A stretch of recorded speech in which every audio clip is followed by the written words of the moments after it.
कि तालिबान किसी की बात नहीं सुनेंगे, वो आइडियोलॉजिकल लोग हैं और वो अपना जो उन्होंने करना है वो करके रहेंगे। वो कहते हैं कि ये अटक तक सारा का सारा इलाका जो है वो तालिबान के हवाले कर दिया जाए, वो एक नई इस्लामी रियासत बनाना चाह रहे हैं। ये 2010 से ये बात चल रही है। पहले आपने एक माहिदा किया पैसे दिए, एक माहिदा किया पैसे दिए, उतनी 14 के करीब माहिदे हुए हैं, आपको तो पता ही है। और मगर वो तोड़ देते रहे, पैसे भी ले जाते रहे, बंदूकें भी ले जाते रहे और अपनी कार्रवाई करते रहे और बढ़ते जा रहे हैं। फिर आपने पूरी एक 2014 के बाद आपने पूरी एक इन पे जंग छेड़ दी after the army public school पैसकर। उसके बाद लड़ाई झगड़े हुए, इनको मार मार के निकाला यहाँ से और वो अफ़गानिस्तान चले गए। वहाँ जाके घुस बैठी है, वहाँ उनको पनाह मिली हुई है। पहले जो गवर्नमेंट थी वो पनाह दे रही थी, वो उनके साथ लड़ना नहीं चाहती थी, वो दूसरे तालिबान के साथ लड़ रही थी, गनी की गवर्नमेंट। और जब ये तालिबान की अफगान तालिबान की गवर्नमेंट आई है, वो भी इनके साथ लड़ना नहीं चाह रहे कि इनको धकेलें कि निकलो यहाँ से या इनको ख़त्म करें, क्योंकि उनको खतरा ये है कि ये हार्डलाइनर्स हैं। तालिबान ने अफ़गानिस्तान के खुद हार्डलाइनर्स थे, वो कह रहे थे इनको हम कैसे कहें, हम तो यही काम हम खुद करते रहे, तो इनको कैसे रोकें, ये ना हो कि हमारे लोग छोड़ के इनको ज्वाइन कर लें। और अलकायदा और दाइश वाले जो लोग हैं वो वैसे ही वहाँ इस तालिबान हुकूमत के ख़िलाफ़ हैं और वो तो चाहते हैं कि कोई लड़ाई झगड़ा हो ताकि TTP वाले भी इधर आ जाएँ। तो ये TTP वाले पूरा फ़ायदा उठा रहे हैं एक हुकूमत की तरफ से, एक उधर अलकायदा वगैरह के साथ भी राब्ते हैं इनके, हुकूमत को भी न्यूट्रलाइज़ किया हुआ है और आपको धमकियाँ दे रहे हैं और आप भागे जाते हैं वहाँ उनके साथ मुज़ाकरात करने। वो मुज़ाकरात तो तैयार नहीं होते, जब थोड़ा बहुत धक्का लगता है तालिबान अफ़गानिस्तान के तालिबान हुकूमत से तो वो बैठ जाते हैं, मगर फिर अपने डिमांड 1 इंच नहीं आपको देने के लिए था। आप उनको पैसे भी देते हैं, आपने भी हाल ही में उनको कहा अच्छा चलें आप हथियार मत लाएं, कुछ 200-300 लोग आ जाएं वापस और आके सेटल डाउन कर जाएं, हम आपको देखते हैं, आप हमें देखते हैं।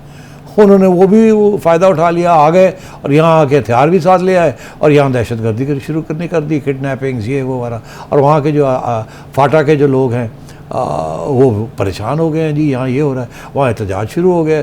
तो अब हमारी जो नेशनल सिक्योरिटी इस्टेब्लिशमेंट है ना, उनका एक बड़ा सीरियस प्रॉब्लम।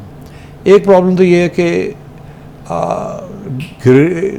20,000 गुरिल्ला वॉरफेयर में 20,000 तालिबान को अमेरिका नहीं डिफीट कर सका। वो 20 से 30 हो गए, 30 से 50,000 हो गए।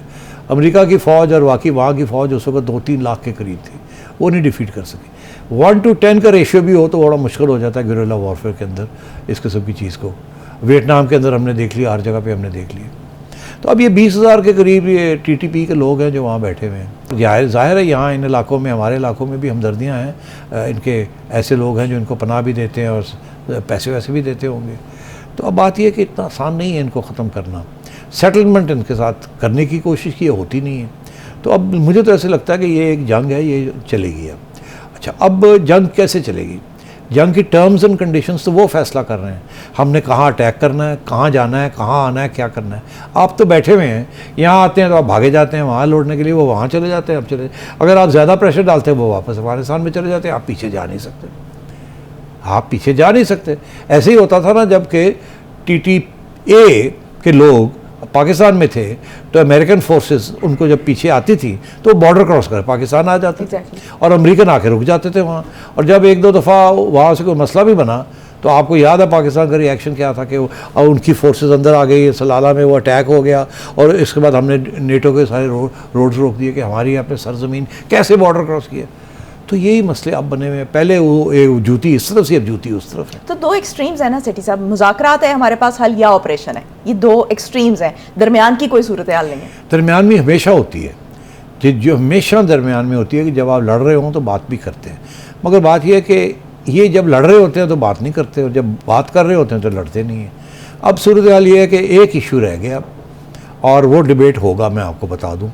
कहना तो मुझे नहीं चाहिए मगर रियलिज़म का अगर बंदा रियलिस्टिक हो तो फॉरेन रिलेशंस के अंदर रियलिज़म की बड़ी अहमियत होती है।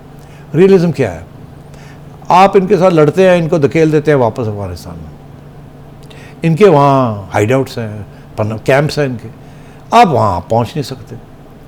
तो या तो फिर आप वहाँ पहुँचें ना, जैसे भी आप पहुँचते हैं वहाँ पहुँच के और लड़ाई इधर से हटा के वहाँ ले जाएं। जैसे आप वो करते हैं तो अफ़गानिस्तान के तालिबान आपके ख़िलाफ़ हो जाते हैं, वो फिर इनके साथ दे देंगे, एक और का आपके लिए प्रॉब्लम हो जाएगा। अगर आप अमेरिका के साथ हाथ बटाते हैं और कहते हैं जी कि ठीक है आपको हम इजाज़त देते हैं कि आप जाएं ऊपर से और दाइश को और अलकायदा को जो अफगानिस्तान में बैठे हैं उनको अटैक करें, मगर हमारा भी काम कर दें, 2-3 ड्रोन्स इधर भी फेंक दें जहाँ हमारे तालिबान बैठे हैं। तो फिर यहाँ इमरान खान शोर डाल देता है, कहता है ये क्या हो रहा है, आपने तो अमेरिका को बेच दिया अपने आप को। तो आपकी नेशनल सिक्योरिटी इस वक्त जो है वो आप फंसे हुए हैं उसके अंदर। इंटरेस्टिंग बात यह है कि अब नई लीडरशिप आ गई है आर्मी के अंदर, ठीक, जनरल आसिम आ गए, जनरल बाजवा, जनरल फैज़, इन सब की एक अप्रोच यही थी कि अब लड़ाई हो गई, अब मुज़ाकरात करने चाहिए और इसलिए बड़ा ज़रूरी है कि आप लड़ाई झगड़े ना करें। मगर आपने देख लिया क्या हुआ, उन्होंने तो अब सीज़ फायर भी बंद कर दिया। आपने मर के सीज़ फायर करवाई थी, उन्होंने अनाउंस कर दिया कि सीज़ फायर। उन्होंने देखा है कि आर्मी के अंदर चेंज ऑफ कमांड हो गया, उन्होंने सोचा ये अच्छा वक्त है प्रेशर डालने का।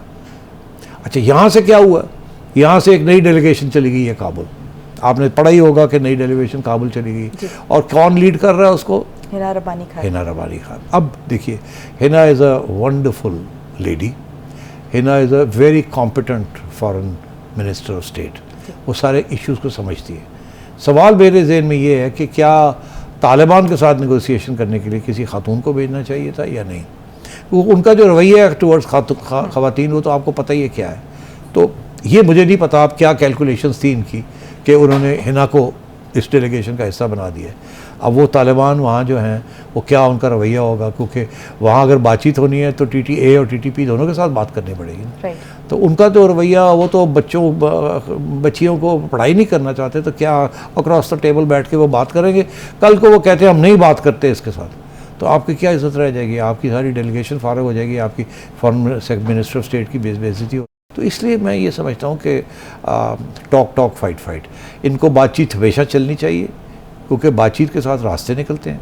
मगर रास्ते निकालने के लिए दूसरी साइड को कमज़ोर करना पड़ता है।